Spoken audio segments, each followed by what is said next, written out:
Շնորհակալություն։ Ցավում եմ, որ պարոն Մանուկյանը դուրս եկավ դահլիճից, բայց ես հուսամ ինքը ինձ լսում է։ Հարգելի գործընկերներ, առաջին օրը, երբ բնականաբար նոր ուժ է հայտնվել, նոր մարդիկ են հայտնվել ազգային ժողովում, եւ բնականաբար ուշով լսում ես մարդկանց հասկանալու համար, թե ում հետ ես աշխատելու հետագա տարիներդ, եւ իմ ուշադրությունը գրավեց Մեսրոպ Մանուկյանի ելույթը, քանի որ այն ողողված էր արտահայտություններով, Մեսրոպը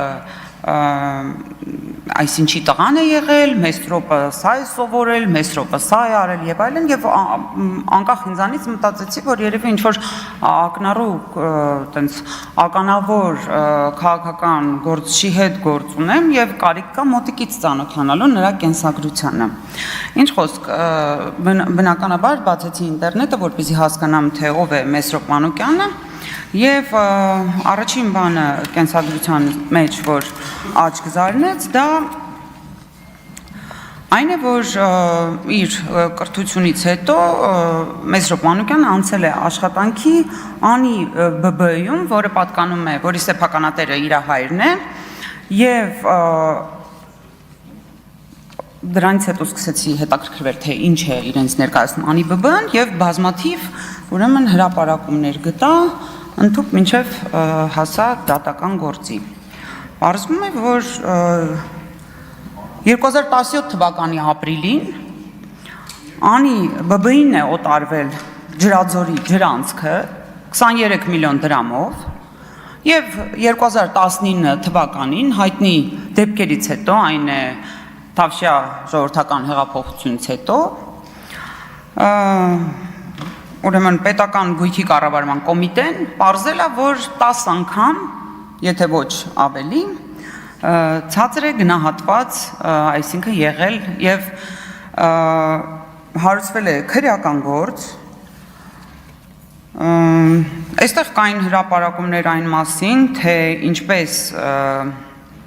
նաև կա հրապարակում 2024 թվականի, որտեղ ասում է, որ փաստական տվյալների համաձայն պարզվում է, որ օրենքով ընդհանրապես նման այսինքն ջրային նշանակության օբյեկտը չէր կարելի բանանել, օտարել, հա։ Եվ նաև պարզվում է, որ սպասեք ինձ գործից կարդամ, որպեսզի ես կոմենտում չմտնեմ։ Ասում եմ, որ մեղադրանք է առաջադրվել այն բանի համար, այսինքն պարոն Մանուկյանի հորը մեղադրանք է առաջադրվել այն բանի համար, որ նա հանդիսանալով անի ԲԲ ընկերության գլխավոր տնօրեն եւ նպատակ ունենալով իրենց ընտանիքին պատկանող բաց բաժնետիրական ընկերության կողմից շահագործվող Ջրաձոր ՓՀԿ-ի ջրառն ապահովող Ախուրյանի Աջափնյա ջրանցքի վրա կատարած ծախսերի միջոցով կրճատել հարկային վճարումների չափերը, ինչպես նաև նշված ՓՀԿ-ի կողմից արտադրվող էլեկտրաէներգիայի վաճառքի սակագինը բարձրացնելու արդյունքում ավելացնել եկամուտները, 2017 թվականի փետրվարին դիմել է վարչապետին, որով խնդրել է էներգետիկ ենթակառուցվածքների, բնական պաշարների բլա այս ամենը չկարդամ, ի վերջո, որպեսզի օտարվի այդ ջրանցքը իրեն։ Եվ նամակում, որը նա ներկայացրել է վարչապետին, ըստ մեղադրանքի, նա կեղծ տվյալներ է ներկայացրել եւ այդ կեղծ տվյալների, այսպես ասած, ներառող կեղծ տվյալներ ներառող դիմումը հիմք է հանդիսացել կառավարության որոշման, որով այդ ջրանցքը օտարվել է սույն անձին։ Մեր հարգարժան պատգամավորը ֆինանսական տնօրենն է այդտեղ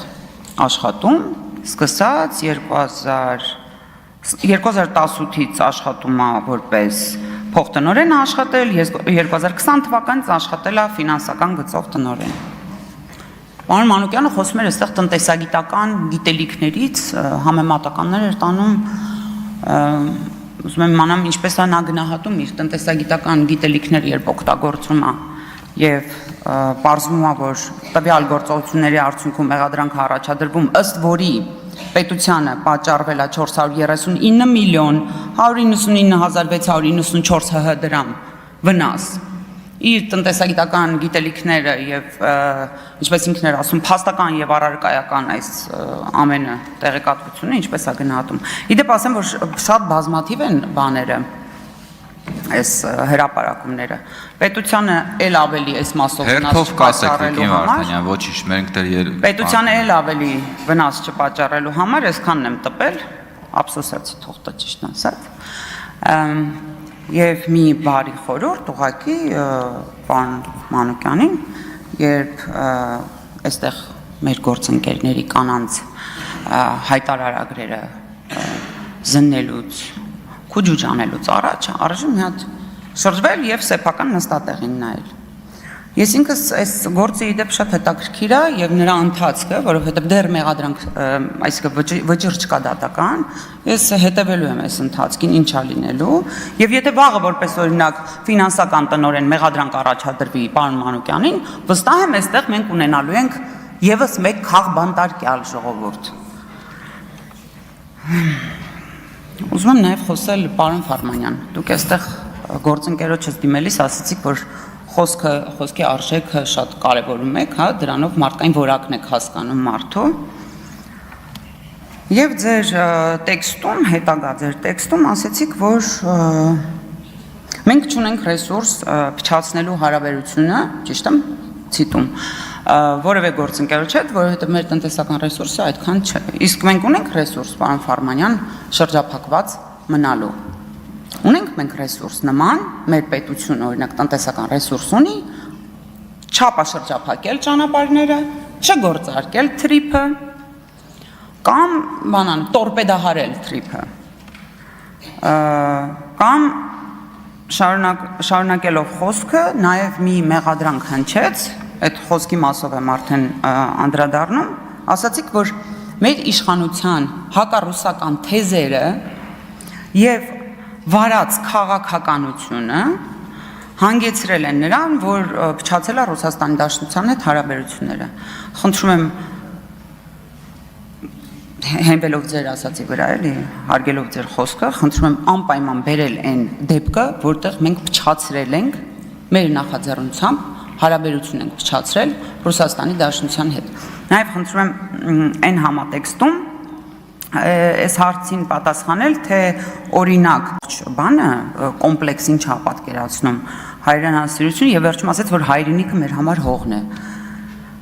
Գուցե ձեր համար հողն է, հայրենիքը ինձ համար դա իմ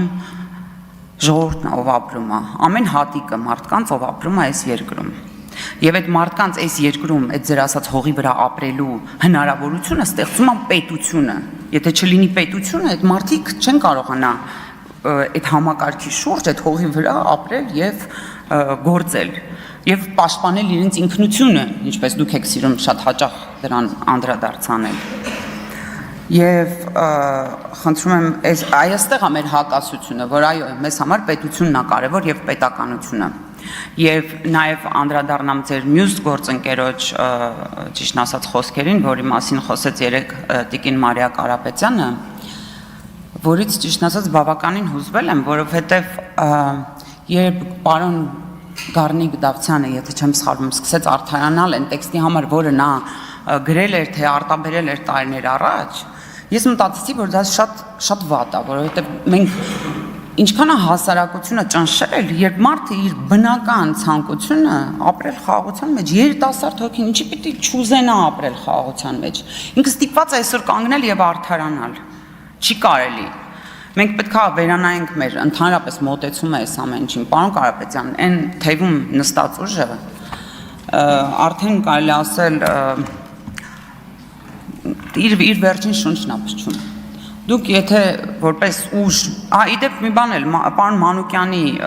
գործով անցնող Աշոտ Մարկոսյանը ձեր կուսակցության անդամ է, էլ ասեմ, էլի, այդ նույն քրեական գործը,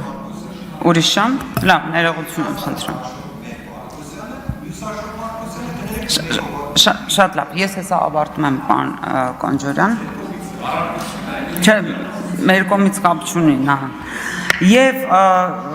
ավարտելով խոսքս ուզում եմ ասել, Հայաստանը իսկապես անցել է բազմաթիվ խնդիրների միջով, 2023 թվականից պարոն Կարապետյան, եթե դուք չեք ուզում բռնել այն ուղին, որը բռնել է այն մյուս թևը, եւ դուք ոչ թե մերելածին քաղաքական ուժ եք ուզում լինել, այլ իսկապես կենթանի եւ ապրող, 2023-ից անցել է 3 տարի,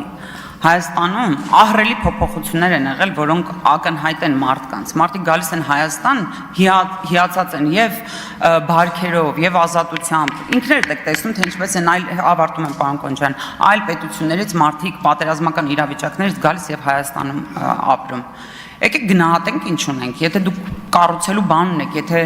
իսկապես երկխոսության մենք կամուրջ կգտնենք այդ կառուցելու շուրջ, եւ մենք չենք ստեղծի մի իրավիճակ, որտեղ պարոն Դավթյանը կվախենա ասել, որ ինքը խաղաղություն է ուզում, այդտեղ էլ կլինի այդ համագործակցության կետը։ Շնորհակալություն։